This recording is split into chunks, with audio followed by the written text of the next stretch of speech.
Logo após a escola de Alexandria, chegou e surgiu a escola de Antioquia. E o precursor dela, o grande fundador dela, foi o Luciano de Samosata, né, que fez a tradução do Novo Testamento aí, de forma singular, um homem muito reconhecido. Ele, é, ele originou, ele deu início aí ao texto chamado, no meio dos tradutores, do texto majoritário, TM, né? Não é o texto receptus, é o texto majoritário, que muitos olham com resiliência, mas é perfeitamente usado para traduções. E nesse período, os pais que adotaram, que abraçaram aí, foi Deodoro de Tarso, João Crisóstomo e o Teodoro de Mopsuestia. Mopsuestia, esse é o nome mesmo, que na época ficava ali na Cilícia. Então, os principais elementos usados na interpretação bíblica, os princípios principais que era usado era, na escola de Antioquia, sentido literal do texto, interpretar o texto como ele se apresenta. Esse é o chamado sentido literal, não é o sentido literalista. Como é que o texto se apresenta? Eu vou dar um exemplo básico. Muitas das atividades heréticas do neopentecostalismo, que em outro vídeo eu disse que o neopentecostalismo nada mais é do que um catolicismo romano disfarçado de pentecostalismo. O neopentecostalismo ele surge dessa interpretação alegórica. Os sacrifícios no Antigo Testamento para o Novo são ofertas, a festa das primícias, o uso indiscriminado do óleo, o uso do sal, e assim vai toda espécie de loucura e de maluquice dentro do corpo de Cristo, dentro da igreja pentecostal. E olhe, e eu asseguro a vocês que a maior parte desses que praticam, eles não conhecem a história da igreja. Isso é um testemunho cabal, isso é um testemunho prova de que necessariamente nós não precisamos conhecer muitas coisas do passado para repetir essas coisas do passado no que concerne a erros, pecados e falhas. Por quê? Porque nós somos pecadores. E quando nós não nos sujeitamos a Deus, a obediência a Deus, a humilhação a Deus, nós vivemos esse mundo imaginário. Como é que o texto se apresenta? Eu vou dar um exemplo básico.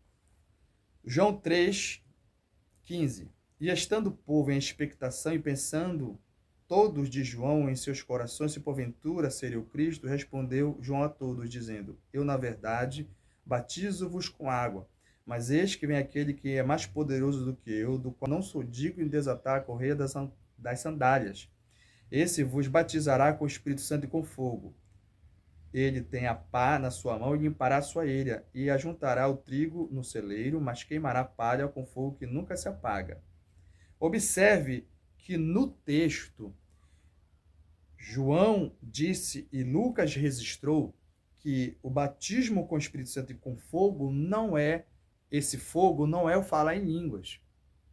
Preste atenção naquilo que o texto está dizendo no desenvolvimento do contexto. No contexto, observe que João estava pregando ao redor do João e batizando com o batismo, com arrependimento, e as pessoas vinham até ele, a multidão se juntava ali ao redor até ele, e ele no versículo 7 dizia, pois, João à multidão que saía para ser batizada por ele: raça de víboras, quem vos ensinou a fugir da ira que está por vir? Produzi, pois, frutos dignos de arrependimento, e não comeceis a dizer em vós mesmos: temos pai por Abraão, porque eu vos digo que até destas pedras pode Deus suscitar filhos a Abraão. Então, essa mensagem do batismo com o Espírito Santo e com fogo é para aquela multidão. E a essa multidão ele está dizendo: uns Deus vai limpar a sua eira, pegar o trigo e guardar no celeiro, e outros o Senhor vai queimar com fogo que nunca se apaga. É essa a interpretação. O fogo não tem a ver com línguas repartidas como que de fogo. Em Atos que é o mesmo escritor, Atos capítulo 2, preste atenção. Versículo 1. E cumprindo-se o dia de Pentecostes, estavam todos concordamente no mesmo lugar. E de repente veio do céu um som como de um vento veemente e impetuoso, e encheu toda a casa que estava sentados. E foram vistas por eles línguas repartidas, como que de fogo, os quais pousavam sobre cada um deles. E todos foram cheios do Espírito Santo e começaram a falar noutras línguas, conforme o Espírito Santo lhes concedia que falasse. O fogo, no capítulo 3, nas palavras de João, tem a ver com o batismo de, por assim dizer, de julgamento.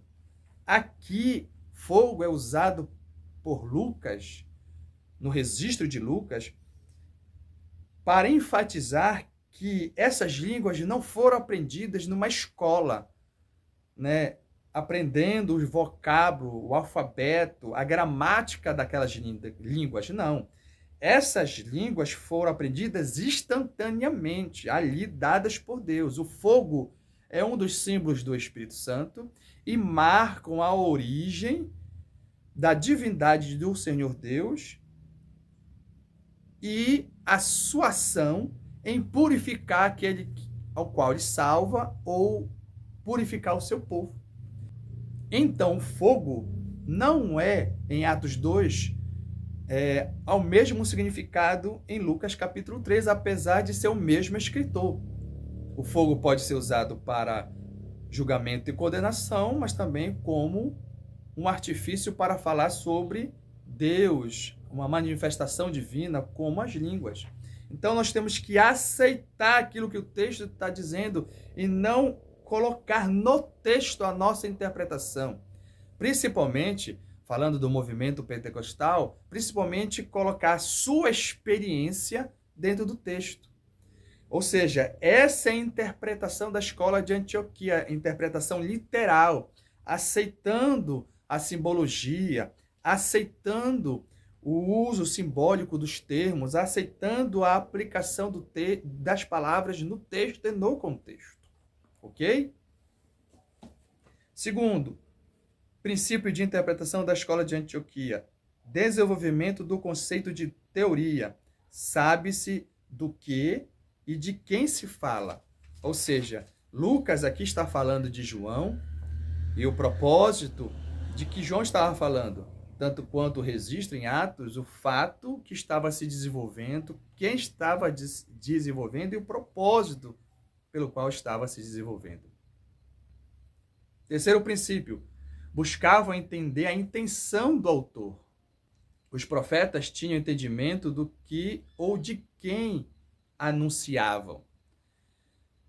Os profetas, quando transmitiram a palavra de Deus, e essas palavras foram registradas, e o cânon estava fechado, como se sabe, ali na Biblioteca de Alexandria, e vale ressaltar, fazer um apontamento, que ali, para que os judeus entendessem a palavra de Deus, a palavra de Deus que estava em hebraico foi traduzido para o grego. Alguns especialistas, obviamente, traduziram e conheceu o hebraico e traduziu para o grego. Então, Filo, que era judeu, teve conhecimento da palavra de Deus na tradução grega. Então, os profetas entendiam, os pais, principalmente esses da escola de Antioquia, eles sabiam daquilo que Deus falava e o que anunciavam. Para o movimento pentecostal, para os irmãos aí que crêem no dom de profecia, na inspiração, na revelação, não existe Deus te usar ou te transmitir a sua mensagem para a igreja, para uma pessoa específica, e ele não te fazer entender. Não existe, Deus me deu um sonho, eu te conto e tu que vai interpretar. Quando Deus fala, ele faz e fala do jeito que o interlocutor compreenda. O intermediário, o que está mediando aquela mensagem específica, que não é uma nova revelação com relação ao cânon das Escrituras Sagradas, não pode ser, jamais será, mas especificar alguém, esse mediador tem que saber o que Deus está falando. E assim pensavam os irmãos ali da escola de Antioquia. O quarto princípio é que não negava o caráter metafórico de algumas passagens bíblicas. Mas de quando ele diz eu sou a porta, eu sou a luz, eu sou o caminho. Então, são expressões e palavras aplicadas nesse contexto simbólico, como falei do fogo, tanto em Lucas 3 como em Atos 2. Ou seja, o caráter simbólico da palavra, nós não podemos negar, mas nós temos que entender o sentido dela no contexto. Isso é o sentido literal. O sentido literalista seria o seguinte: se Jesus diz que ele é a porta, então realmente Jesus se transformou numa porta. Ou se Jesus diz que ele é o caminho, literalmente ele se transformou num caminho. Ou se ele é a luz, ele se transformou numa luz. Esse é o sentido literalista, que ele despreza toda a figura de linguagem, todos os artifícios da linguagem, inclusive sua simbologia e alegoria. O literal não. Vai ler o texto e vai entender o sentido que essas expressões são aplicadas. O quinto ponto é que eles eram contra descobertas arbitrárias no Novo Testamento, como acontece nos dias de hoje. A igreja, os irmãos estão lendo uma passagem há muito tempo e de repente o pastor traz uma mensagem, o ensino, o pregador traz uma mensagem, o ensina, que os irmãos nunca viram naquela passagem. E aí começa a se formar uma atmosfera espiritualizada, como se o pastor tivesse um acesso e um conhecimento elevado ou superior que os outros não pudessem, que o Espírito Santo está abundantemente nesse e não está abundantemente naqueles. Isso acontece nos dias de hoje. As campanhas que são criadas hoje, que são feitas, né, o uso indiscriminado de certos utensílios, objetos no meio do povo de Deus, isso é um indício de pessoas que receberam uma revelação particular, como, por exemplo, consagração de roupas. Pastores que consagram suas roupas, ministérios que consagram suas roupas em tempo de evento, de festa, seja dos jovens, mulheres, seja os obreiros. Isso não tem nenhum respaldo nas Escrituras Sagradas. Isso é neopentecostalismo. Isso é catolicismo romano dentro da igreja pentecostal. E assim, o uso até mesmo de livros que não são canônicos, livros filosóficos, livros sociológicos, livros apócrifos até, né? Uma vez eu ouvi, e eu estava no evento, só não ouvi a pessoa pregando. O pregador dizendo que Jesus curou Bartimeu, o cego Bartimeu, porque o cego Bartimeu auxiliou o Senhor quando ele era pequeno, livrou de algum acontecimento. Isso ele deve ter encontrado em uma dessas mentiras que acontece por aí. E o que eu poderia dizer para os pregadores que estão fazendo isso é: deixa da tua maluquice, deixa da tua maluquice, deixa da tua maluquice. Então não é isso, meus queridos e queridas, que a palavra de Deus nos garante. E é esse legado dessa escola de Antioquia que nós devemos abraçar. Agora, naquele período surgiu alguém chamado Nestor, e ele iniciou um movimento chamado nestorianismo. E por conta desse movimento, a escola de Antioquia caiu em descrédito, que foi um movimento que ele defendia que Cristo, na verdade, eram duas pessoas, uma pessoa humana e uma pessoa divina, eram duas pessoas num só ser.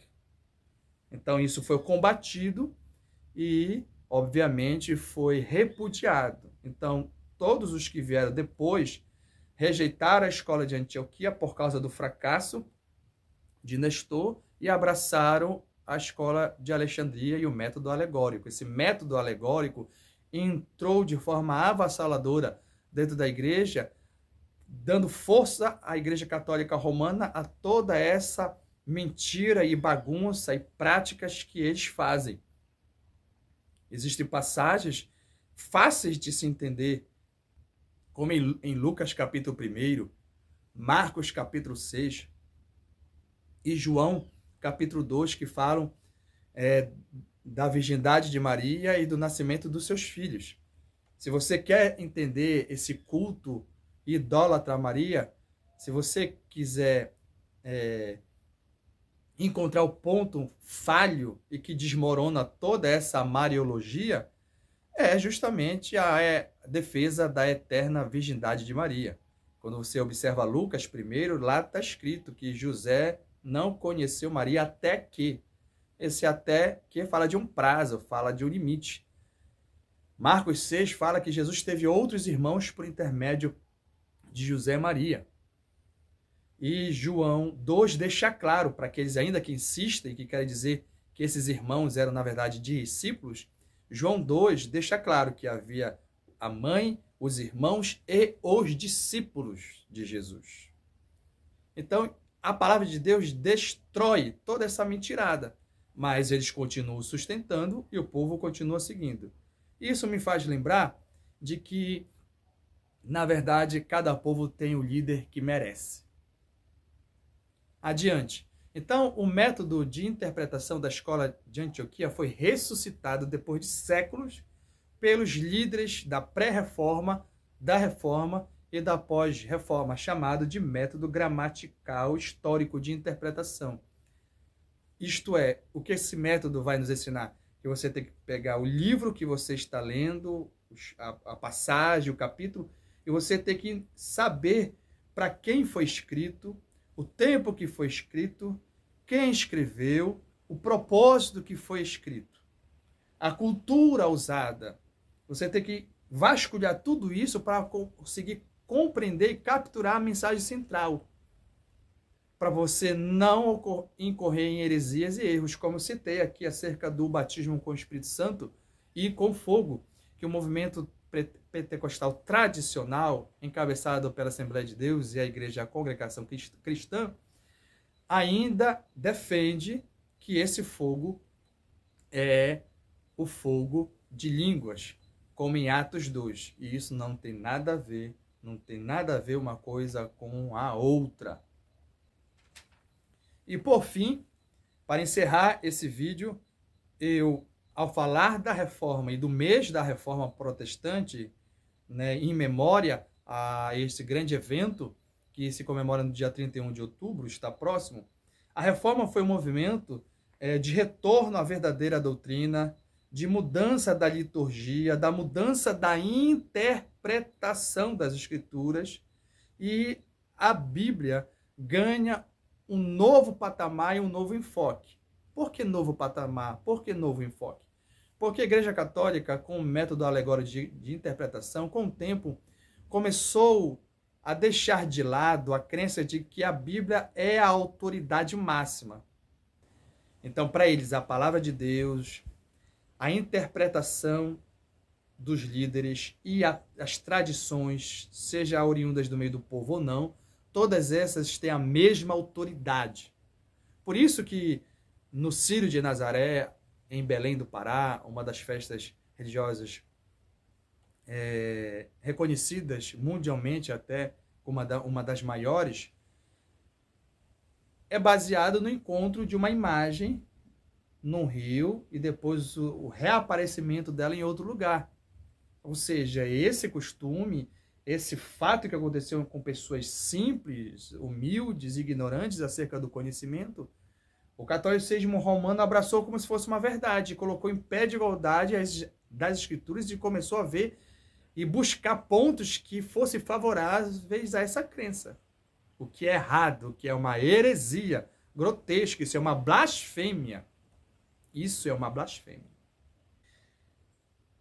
Então, na reforma, eles vieram justamente, os reformadores, deixar claro o seguinte: somente as escrituras. E a escritura interpreta a escritura. A escritura não precisa de tradições ou novas revelações. Ela se auto-interpreta, ela se auto-explica. E nesse mês, meus queridos e minhas queridas, vamos voltar às escrituras sagradas.